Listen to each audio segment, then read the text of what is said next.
Olá, tudo bem? Seja bem-vindo ao nosso podcast. Hoje nós vamos refletir sobre o envelhecimento da população e como nos preparar para viver bem, principalmente após os 60 anos.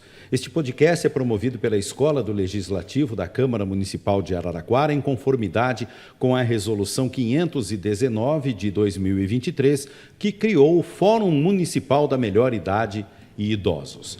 Eu sou Chico de Assis, ao meu lado está a jornalista Ana Paula Morato, e o nosso objetivo é empoderar você e abraçar o envelhecimento como uma perspectiva positiva e também ativa, oferecendo dicas práticas, também estratégias, para que todos se preparem para envelhecer, acima de tudo, de forma saudável, tanto física quanto mentalmente. Olá, Ana Paula. Olá, Chico. Nós estamos aqui com a nossa convidada, que é a Simone de Cássia Haddad Penteado. Ela que é psicóloga, mestre em educação especial, professora de psicogerontologia, coordenadora do curso de psicologia da Uniara e que foi psicóloga do Programa de Saúde do Idoso aqui de Araraquara por 7 anos. Bem-vinda, Simone. Muito obrigada, Ana Paula. Um prazer estar aqui com vocês, Chico, Ana, para falar de um tema que faz parte da minha vida há mais de 20 anos, né? Então, um tema muito, muito importante e significativo. Que legal. Simone, já vou direto para a primeira pergunta. Tá? Segundo dados recentes do IBGE, dados de 2022, né, no caso, a população brasileira com mais de 65 anos de idade superava já os 22 milhões de pessoas no ano de 2022. Já eram 10,9% da população. E a expectativa é de que, em 2060, este número de idosos chegue a 58 milhões. Então, aqui no Brasil, as pessoas estão vivendo mais tempo, a taxa de natalidade está caindo, nós estamos nos transformando em um país de pessoas maduras, né? Exato. E isso tem algumas implicações sociais, econômicas, de políticas públicas. A gente gostaria que você falasse um pouquinho sobre quais são essas implicações para o nosso país. Sim. Olha, acho que são muitas, né, Ana Paula? Principalmente porque a gente percebe que o Brasil está deixando de ser o famoso país de jovens, né, como sempre se falava, e a gente está tendo uma inversão muito significativa nessa pirâmide etária, né? Então, a população idosa tende a aumentar. Esse é um fenômeno global, inclusive, que o Brasil, durante algum tempo, achou que não entraria nessas estatísticas, né? Mas, como você bem colocou, nós temos um número crescente de pessoas idosas e isso traz diversas implicações, né? Tanto para o sistema previdenciário brasileiro, então nós temos aí um grande desafio e precisamos que cada vez mais isso seja pensado, né, para que haja uma sustentabilidade desse sistema.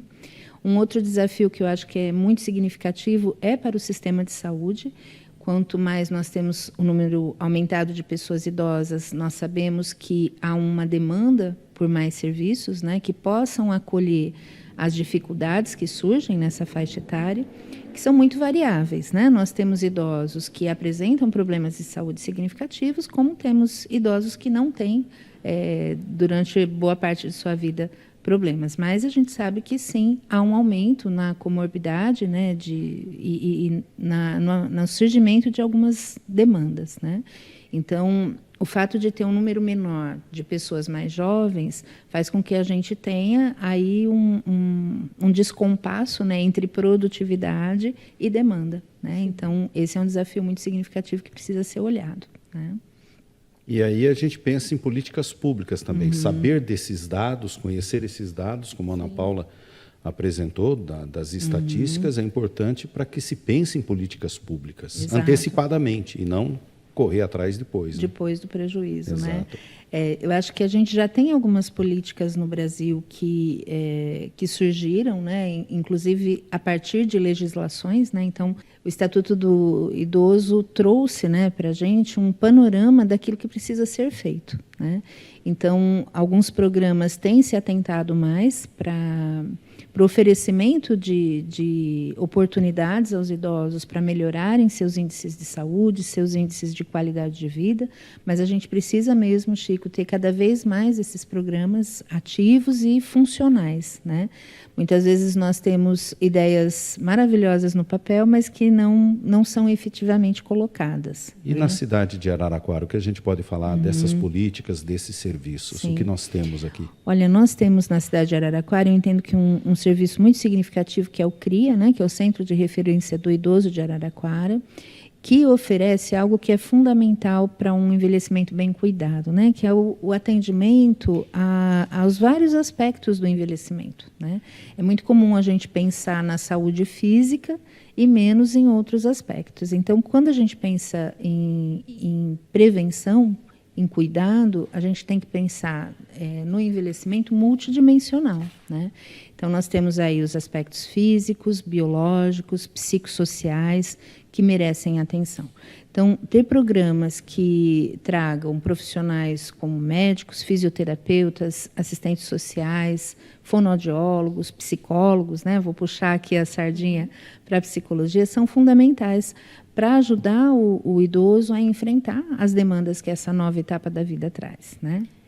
Você, não sei, talvez conheça políticas públicas de outros países para que abordem esse aspecto econômico também, né, do envelhecimento. Sim. Você tem alguma coisa para nos passar? Em alguns países, a gente percebe que tem se incrementado programas que eles chamam de intergeracionais, né? Então, o que são os programas intergeracionais e que a gente já vê de uma forma meio tímida acontecendo no Brasil também? A oportunidade do idoso e de pessoas de outras idades trabalharem de forma conjunta, né? Então, eu já vi uma escola aqui da cidade, por exemplo, levar alunos para contar histórias para idosos e, paralelamente, os idosos contarem histórias para esses alunos, né? Então, quando você faz isso, você está combatendo, é uma forma de combater, por exemplo, a ideia do etarismo, né? Combater a gerontofobia, como a gente chama, né? Porque muitas pessoas, de forma errônea e equivocada, acreditam que o idoso já passou, né? Já foi o seu tempo, não tem muito a oferecer. E, na verdade, a gente sabe que o idoso tem uma longa trajetória de aprendizado, de conhecimento, que pode ser compartilhada, né? Tem até um filme muito bacana. Você estava me lembrando. Eu te lembrei desse filme? Eu estava com ele na ponta da língua. Vamos ver se é o mesmo. É o Estagiário? O Senhor Estagiário. Olha, o Senhor Estagiário, Nossa, isso mesmo. muito legal. Com o Robert De Niro, né? Um ator incrível. Sim. E é muito legal porque a empresa acaba contratando, né? Por uma questão de política, né? De fazer coro aí com a ideia do politicamente correto. Mas aí ele acaba transformando aquele ambiente, porque ele traz um conhecimento que a maioria ele não tinha, né? Todo mundo muito jovem, né? Todos muito jovens, E era uma startup, né, de moda, se eu não me engano. De venda de roupas, né? Isso. Mas era super moderna. Super moderna e tal.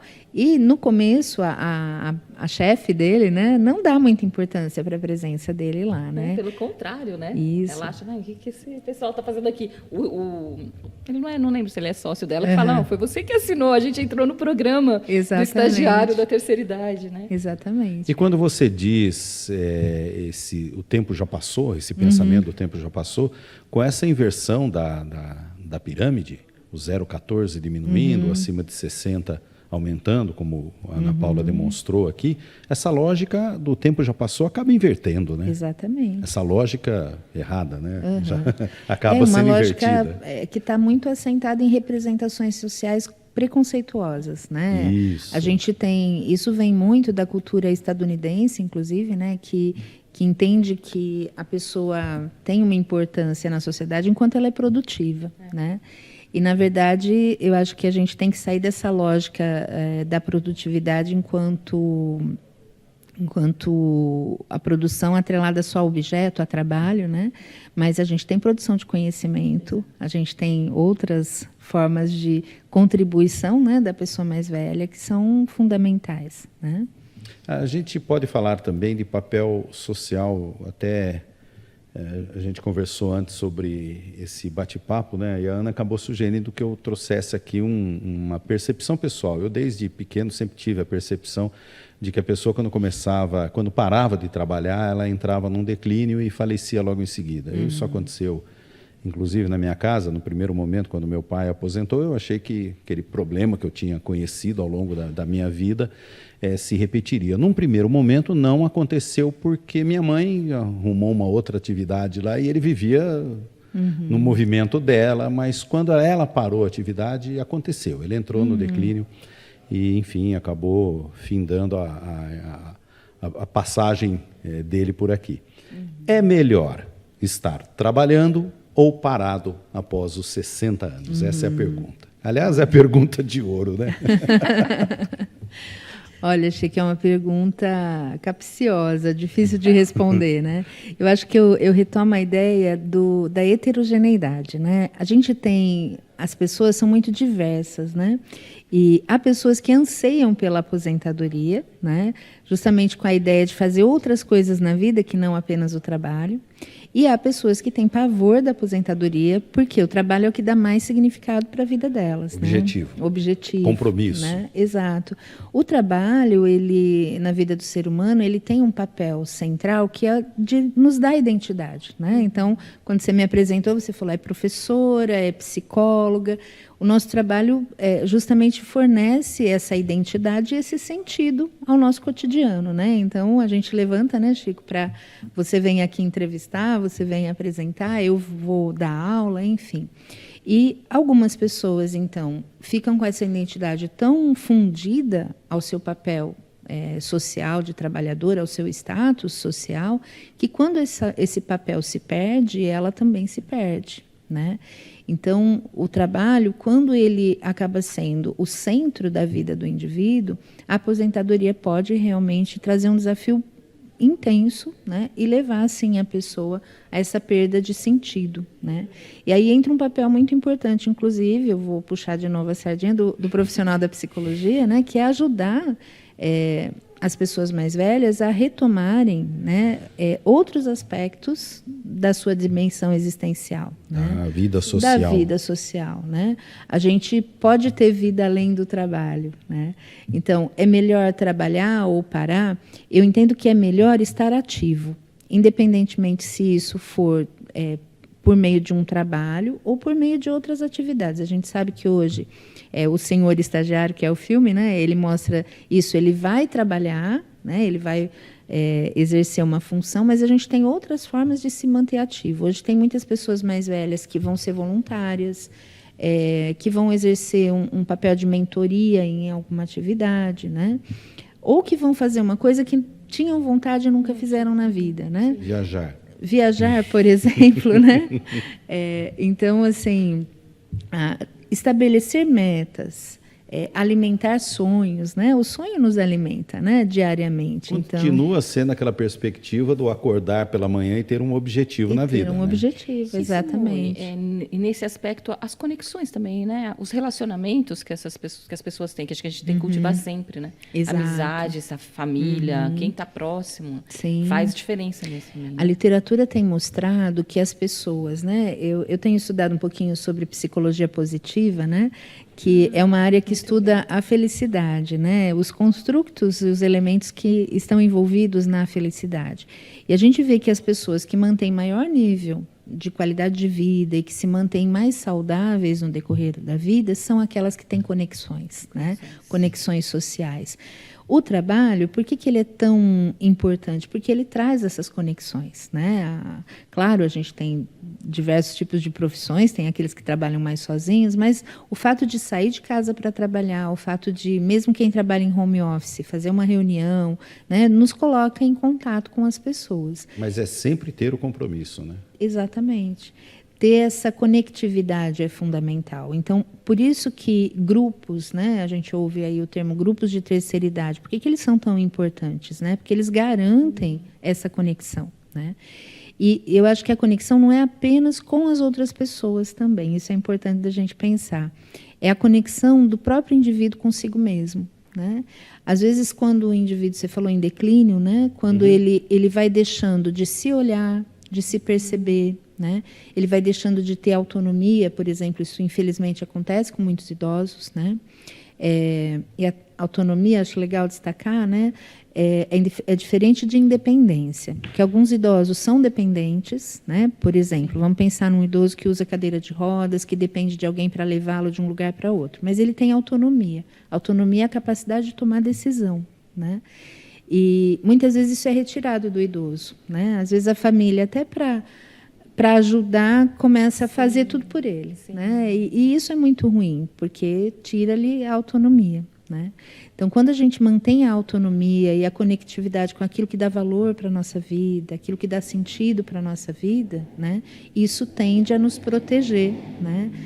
De mais doenças, de mais declínios. Eu quero trazer aqui uma outra referência que eu carrego na vida e que eu ouvia de meu pai, e eu abracei isso muito fortemente, que idade é uma questão de estado de espírito. E não é que eu abracei isso com força. Quem trabalha comigo sabe disso. E aí eu quero trazer uma referência de Albert Camus. Maturidade é quando ainda se é jovem, porém com muito mais esforço. Seria isso. Ótimo, ótimo.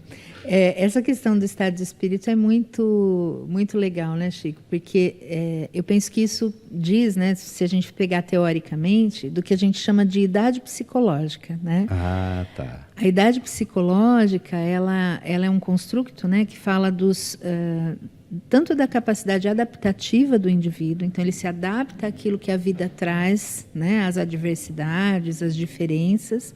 E também a idade psicológica diz desse senso subjetivo, né, de como eu me percebo na vida e como eu percebo a minha idade.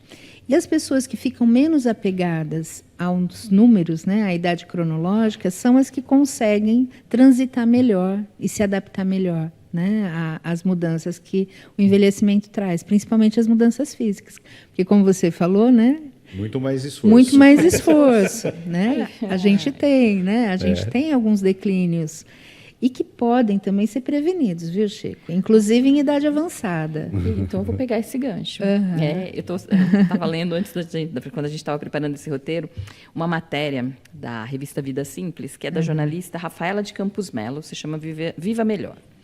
E nessa matéria ela cita um termo novo cunhado pelo especialista Alexandre Kalash, né? Ele é psicólogo, imagino, que se chama gerontolescência, que diz que é um período de 20 a 30 anos de velhice bem vivida, graças à revolução da longevidade, para enfatizar a possibilidade de saborearmos a vida com saúde e propósito, maturidade adentro. Então, eu queria pegar esse gancho, já que você falou. Então, como é que a gente trabalha com essas transformações físicas que vão acontecer, né? Mas se mantém em saúde?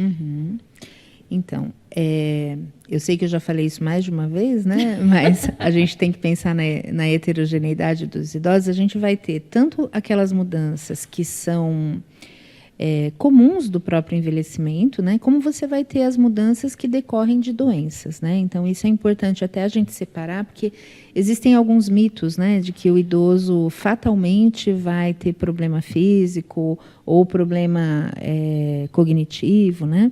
E a gente sabe que tem alguns declínios, mas que eles costumam ser discretos quando não há uma doença, especificamente, né?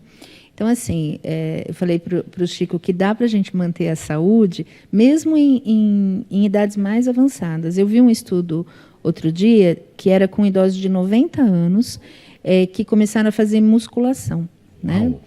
E a musculação, ela melhora, assim, eles tiveram uma melhora no desempenho físico absurda, né? Acima de 100%. Então, uma coisa que é fundamental quando a gente percebe que o idoso está tendo declínios físicos, né? É ele cuidar disso, melhor ainda prevenir, né? Se a gente puder começar mais cedo a fazer atividade física, isso é fundamental. E dentre as atividades físicas que têm tido mais sucesso, a musculação é uma delas, né? Então, é bom fazer caminhada, porque isso melhora o aspecto cardiovascular. A gente sabe que as doenças cardiovasculares sempre foram aquelas que mais levaram, né, a morte, né, das pessoas. E hoje, por que a gente está ficando mais velho, está tendo uma expectativa de vida maior? Porque isso já está muito mais sob controle, né? A gente tem avanços tecnológicos na medicina que permitem cuidar, né, Você tem cuidados precoces para hipertensão, diabetes e outras doenças, e cuidados até com doenças que são mais prevalentes no envelhecimento, como Parkinson, Alzheimer, por exemplo, né? Que tem ajudado a evitar uma progressão muito rápida da doença, né? Então, hoje, o avanço médico e o avanço das tecnologias de detecção precoce são fundamentais também para a gente ter esse aumento na longevidade. A alimentação muda alguma coisa? Alimentação saudável é fundamental. Precisa tomar esses cuidados, sim, né? E buscar alimentação saudável, exercício físico. Existem algumas práticas também que hoje estão sendo muito incentivadas, que é a prática do mindfulness, né, que é a atenção plena. Então, quando eu falei em conectividade, eu me lembro disso, né, porque quanto mais o indivíduo está conectado consigo mesmo, com o ambiente em que ele está, com as pessoas que ele está, esse é um fator protetivo importante. Eu ia te perguntar também sobre a importância das consultas médicas regulares, né? Aproveitar esses avanços da medicina e usá-los, né? Exato. Ter uma rotina, né, de exames ajuda muito a, como eu falei, identificar precocemente alguns problemas, né, e poder tratá-los. Hoje a gente tem dispositivos, né, para fazer a aferição de pressão em casa. Nós temos dispositivos para fazer a aferição de glicose, né? Cada vez mais a gente está tendo mecanismos, né, para que a própria pessoa controle alguns indicadores e estar em consultas frequentes é fundamental para que ela possa prevenir agravos à sua saúde, né? O psicólogo também? Exato. O profissional da psicologia ele tem um papel muito importante, né, da psicologia, da fonoaudiologia, terapia ocupacional, enfim, todas as outras áreas que podem trabalhar em conjunto, né, com a medicina, justamente porque a gente pode dar um suporte, né, emocional a mudanças que afetam muitas vezes a vida do idoso. Uma mudança que é perceptível, né, a perda de pessoas, né? Sim. Nessa fase da vida, a gente vai ter mais lutos, né? Então, o psicólogo pode auxiliar no enfrentamento desse luto, né?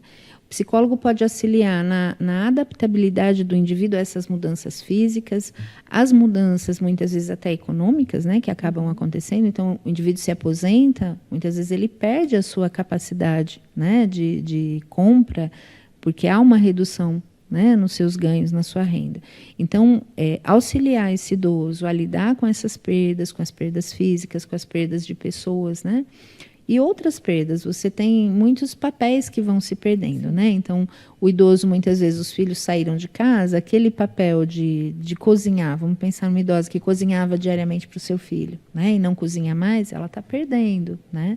Então, se adaptar e criar novos sentidos é fundamental. E o psicólogo pode, sim, ajudar muito nisso, né? Vamos falar agora também da percepção da relação com o tempo, com a passagem do tempo. A Ana até nos trouxe aqui no nosso roteiro uma referência muito interessante do pugilista Muhammad Ali, que diz que um homem que enxerga o mundo aos 50 anos da mesma forma que aos 20, ele perdeu 30 anos de vida. Então, como trabalhar essa aceitação da passagem do tempo? É interessante, né, que alguns artigos mostram para a gente que quanto mais velha a pessoa vai ficando, mais ela tem a sensação de que o tempo passa rápido, né? Isso pode estar atrelado à rotina. Ele não passa mesmo? Está passando demais? Chico, eu também sinto isso muitas vezes, né? Na verdade, isso está muito relacionado à previsibilidade que a gente vai adquirindo, né? Com maturidade, né? A gente vai tendo essa capacidade de já saber o que vai acontecer, né? A gente já repetiu muitas coisas na nossa vida, né? Então, até no trabalho, né? A gente acaba tendo uma rotina que faz com que a gente repita as coisas. E daí a importância da gente... Repita as histórias. Não é? Muitas vezes isso acontece. Então, é importante, mais uma vez, né, a gente pensar que o que vai garantir para a gente ter uma percepção de tempo mais significativa é justamente introduzir coisas novas na nossa vida sempre, né? Em qualquer idade isso é importante, mas à medida que a gente envelhece, ter novos novos hobbies, por exemplo, novos hábitos, aprender coisas novas, né? Esse é um fator protetor, inclusive, para as funções cognitivas, né? Então, um exemplo que eu acho muito bacana, né, é uma pessoa, por exemplo, começar a aprender um idioma, né? É muito significativo e muito positivo. A gente vê que isso traz para o indivíduo uma percepção do tempo mais significativa, né? Aprender, por exemplo, uma coisa que sempre teve vontade e que não pôde fazer quando não dava tempo, né? Eu brinco com os meus alunos que o meu sonho, né, de consumo quando eu aposentar é voltar a estudar música. Eu sempre gostei, estudei durante um tempo da minha vida, depois parei. Então, assim, fazer essa conexão com coisas que te fazem bem, né? Isso faz com que o tempo tenha um valor diferente e tudo está relacionado ao senso subjetivo também, né? Por isso que é importante considerar, quando a gente pensa no idoso, que cada um é um, né? E aquilo que faz bem para um não vai fazer para o outro. Então, os programas que atendem as pessoas idosas têm que pensar nisso também, né? Eu me lembro de uma colega que era professora e ela estava para se aposentar. Ela me disse: Simone, eu não sei o que eu faço, porque todo lugar que eu vou, ele só tem jogo de dominó, crochê, e eu não gosto disso, né? E aí é que está. A gente tem que lembrar que a pessoa idosa, ela é aquilo que ela foi a vida inteira. Né? Não é porque ela se tornou idosa que vira uma chave e ela vai gostar de uma determinada coisa. A tendência da pessoa idosa é exacerbar aquilo que ela já fazia. Né? Então, assim, se eu gosto de ler, o legal é que eu continue fazendo leitura, né? Aprendendo a ler coisas novas. Então, acho que um projeto bacana que a gente poderia ter para idosos é grupos de leituras, por exemplo, né? Então, incentivar esses prazeres que são diversos também, né? Porque isso, eu falo muito para os meus alunos, a gente não pode pensar na pessoa idosa como uma pessoa genérica. É idoso. E dizer que a pessoa idosa não diz sobre ela, né? Diz sobre uma etapa da vida em que ela está. Mas ela vai carregar consigo aquilo que ela foi construindo, né? A identidade, a personalidade, a subjetividade que foi se dando, né? No decorrer da sua história. Né? Ana, penso que nós fizemos aqui um ciclo de conversa bem interessante, bem interessante. Estamos chegando ao fim. Estamos chegando ao fim, então. Simone, alguma coisa a mais que você queira concluir? Uma mensagem que você queira deixar? Uma mensagem. Olha, vocês me pegaram agora. Deixa eu pensar. Alguma ou coisa uma experiência assim que você conheça, que você ache muito legal de contar. Pelo menos a percepção. Viajando pela primeira vez, com 80 e poucos anos. Penso de que uma referência interessante que ela trouxe aqui para a gente é que dá tempo de fazer muita coisa na vida, inclusive de novo, né? Inclusive de algumas coisas de novo. Exato. E mais e melhor até. Eu me lembrei de uma frase, né, que eu gosto, não me lembro a autora da frase, ela está num texto de gerontologia, mas a vida nunca envelhece. Eu acho linda essa frase, né? Porque enquanto há vida, há possibilidade de ação, né? E acho que fazer coisas novas e pensar que a gente precisa estar engajado na vida, né? Quando a gente se engaja com a vida, a gente tem mais possibilidade de ter saúde, a gente tem mais possibilidade de ter relacionamentos saudáveis, né? Então, eu penso que é isso, né? Envelhecer bem é envelhecer conectado com a vida, com aquilo que faz bem para cada um do seu jeito, né? Acho que esse é um ponto central. Sobre exemplo, eu vou deixar aqui uma homenagem à minha mãe, né? Que tem 85 anos e que começou a fazer projetos de viagens, né, com 84. Então, ela foi completar Roberto 85. Marinho começou a Rede Globo com 65. Com 65, olha lá. Cora Coralina, né? Cora Coralina, ela já escrevia, mas ela teve poemas que se destacaram também numa fase da vida mais avançada, né? Então, eu acho que é isso, né? A gente conectar-se com a vida e acreditar que é possível, né? Sempre. Porque sua mãe fez os planos e os concretizou, né? Concretizou. Completou os 85 anos na Itália, né? Um sonho que ela tinha desde sempre. Então, deixo essa homenagem aqui para ela. Ela é uma inspiração para mim e espero que muitos tenham inspirações, né? De idosos que realizam, né? A gente tem muitos idosos que realizam. Muito obrigada. Captaram a mensagem? Pegaram a visão? Envelhecendo com qualidade.